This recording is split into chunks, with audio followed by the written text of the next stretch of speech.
Summer around the corner. It's a great time if you're a surfer to go catch some waves. But instead of waves, because I don't surf and this is, not a beach by the ocean with waves, I'm going to catch some haze.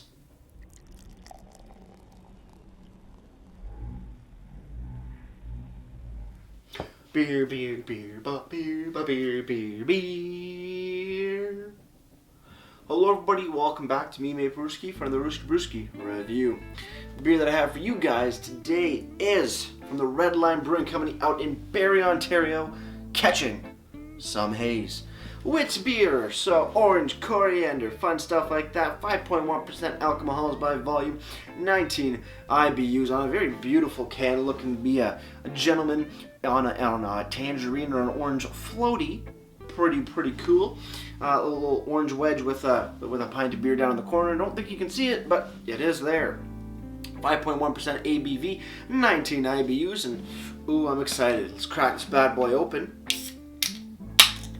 Let's see what we got. Flying Monkeys pint glass here. Boom. Fairly full can. Beautiful stuff. Let's pour it up, see what we got. Let's have some fun and catch some haze. We'll pour about half the beer in there as per usual. And looking at the beer, nice yellow, golden in color. A little bit of haze, nothing crazy. A nice off-white head on top. Fan-freaking-tastic. Let's dive in on that nose. Orange, coriander, galore, all up in this bitch. And again, it is a wit beer, usually have those notes. Little hints of like white pepper also, not strong, but there, or at least coming out of here. Pretty cool. Yeah, a little bit of white, black pepper, coriander, orange peel, oranges in general, goddamn. Smells like a stellar wit indeed. Most wits, come to think of it, don't smell too much different compared to one another. At least, yeah, kinda. Orange juice right there, like freshly squeezed. Goddamn, ooh. That smells miraculous. Let's dive in.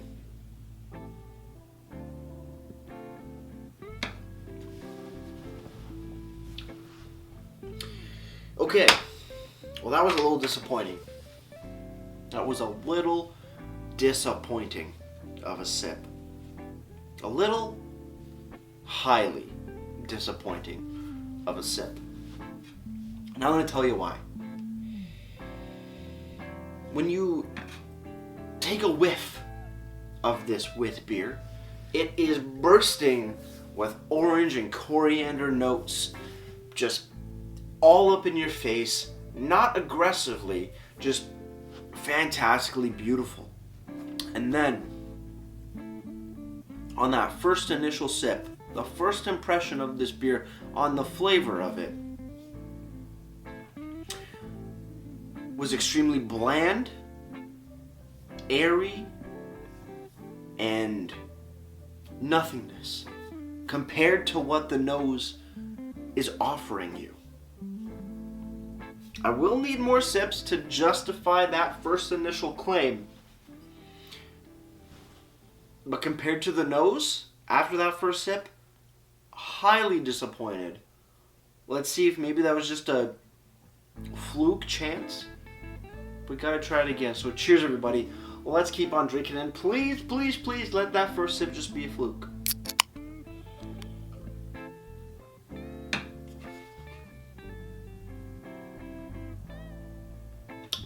Nope. It's not a fluke. There's also something off with this beer. Where do we start? I'm gonna take one more sip.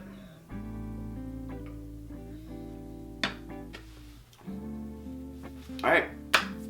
First off, orange and coriander flavors from the nose that are supposed to be in a wit beer are pretty much gone when you taste this thing. There's really nothing, maybe a little wisp of flavor here or there, but really nothing at all.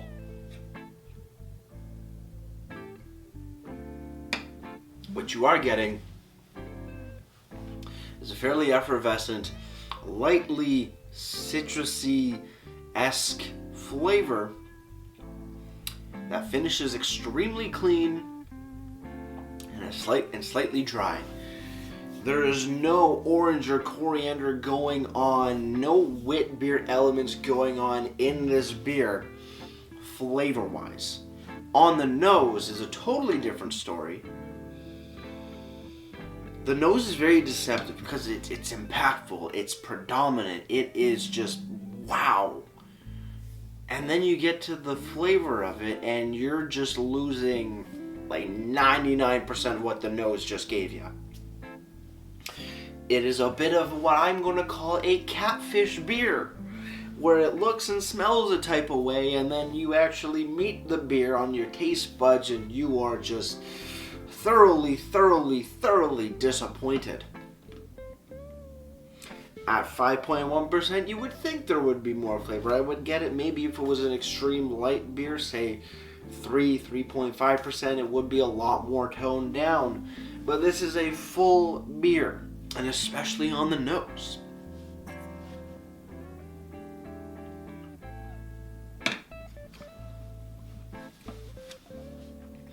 There is a little bit of a cardboardy note on here too, showing possible signs of oxidization, but it's just so bland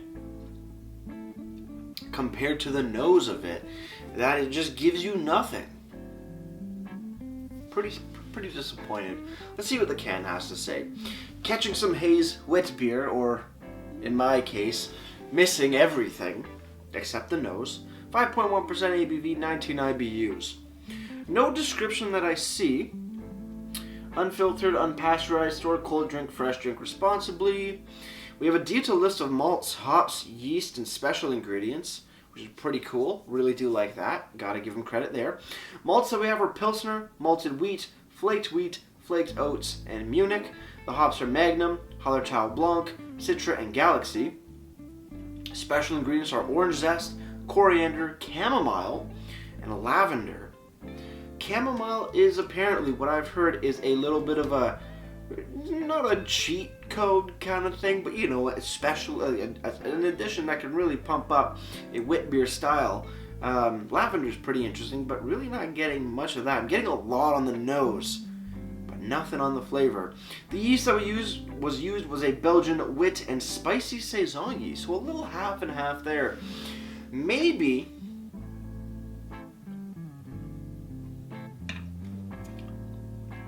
I'm not getting any saison-y qualities out of it. It's weird because it does have an absolute tremendous nose.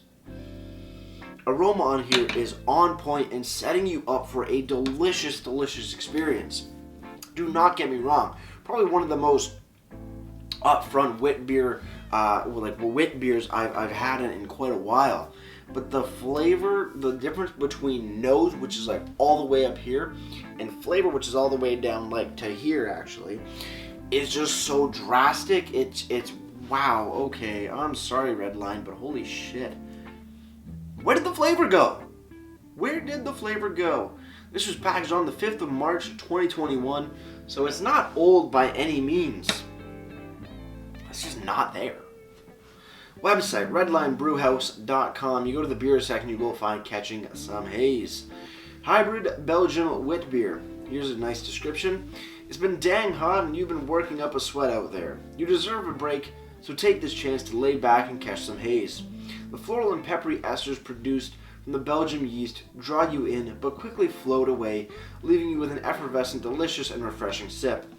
With a foundation of wheat, malt, and flaked wheat, you betcha this brew has a bright yellow haze, tons of head retention, and a robust lacing in the glass. Orange zest, coriander, and chamomile botanicals have been added to the end of the boil to balance out the Citra and Hallertau Blanc hops. Light, crispy, sedating?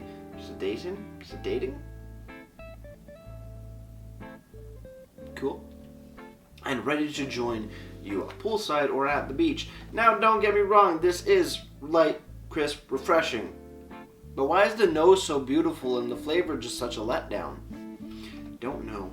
ABV 5.1, IBU theoretical is 19. Again, malts, hops, yeast, are all listed here like I did before. Special as well. And color is bright straw. Original gravity of 11.5 degrees Plato. Beautiful looking website, solid stuff, solid information, tons of information. I love the detailed list of malts, hops, yeast, special and colors, and all that fun shit, just like you get on the can. But the description really leads you astray. I'm gonna pour the rest in here and figure it out. Maybe that initial half of the can doesn't have a ton of weight to it in terms of flavor, but yeah, again, yeah, a little peppery for sure, but really nothing, really not much else. A little peppery, a little orange, a little coriander, but barely anything. Over on Untapped, Catching Some Haze has been given a 3.49 bottle caps out of 5, and that's out of 366 ratings. And as for the price of this beer, you're looking at a highly reasonable $3.25 for the 473 ml tall boy can. $3.25, not bad indeed. But really, where's the flavor on this guy? Like, come on, the nose is. I can't get over the fact that the nose on here is absolutely phenomenal and definitely is a wit beer. But when it comes to the flavor, it's just all gone and just what happened? I'm thoroughly disappointed, but cheers on the final sip, guys. Let's get ready to ratings, but I'll pour the last bit first and figure it out after. So let's just do it and wrap this thing up. First half of the beer, beautiful nose, subpar flavor, because there's such a lack of flavor, but I love the nose. So I'm not really going to give it a good rating on that. But before I do, let's just pour the rest up. I'm not going to drink the rest on camera, but I want to see if anything changes. This is really the deciding factor. Looking at it, it's definitely gotten a little more hazier, which is really nice. Let's dive in. The nose smells fairly similar.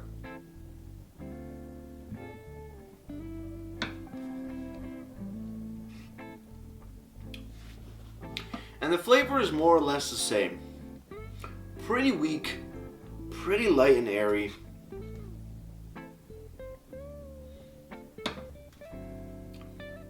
Does not bring much to the table. Mouthfeel on it, very quite effervescent, quite spot on, perfect in that regard. So overall with this beer, the aroma, fantastic. The look of it, beautiful. The mouthfeel, on point. Crispy, beautiful, not overly like bloaty by any chance, by any means, not heavy, just fantastic, crispy, refreshing, all that good shit.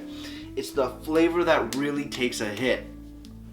And I know maybe I was expecting more out of this, but when you have an aroma at such a beautiful intensity and such true flavors, and or true you know, aromas, and then the flavor is just a total flip-flop of that, and there's really, it doesn't live up to that same note aroma stature. It's just it's a letdown on that end.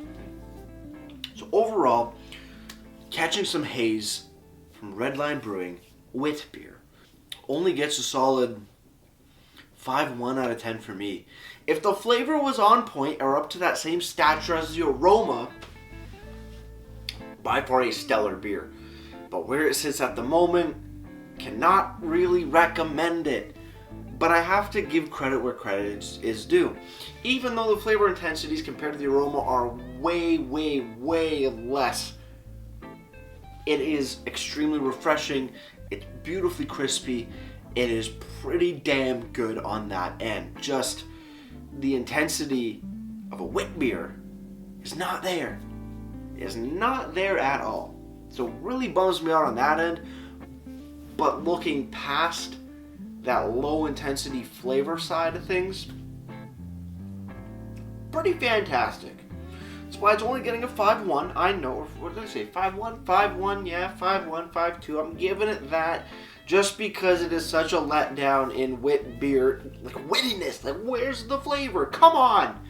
But hey, it doesn't taste bad at all. It's does not, nothing bad. I'm going to retract that oxidization statement. like I said previously, there's just no intensity. There's just no intensity on the flavor. Disappointing on that end, but other than that, solid beer. If maybe the aromas were a little bit closer to the flavors, or the flavor were a little bit closer to the aromas, then yeah, it would be a better score. But as it stands, a little disappointing. But before I leave you guys, if you have any comments, questions, or beers you want to review in the future, you can leave all that information down in the comment box below. If you want to go ahead and like this video or subscribe to me, Maple Brewski, I would greatly appreciate it as well. And with all that said, that's going to do it for me, Maple Brewski. Like I always say, crack a beer and enjoy. Cheers.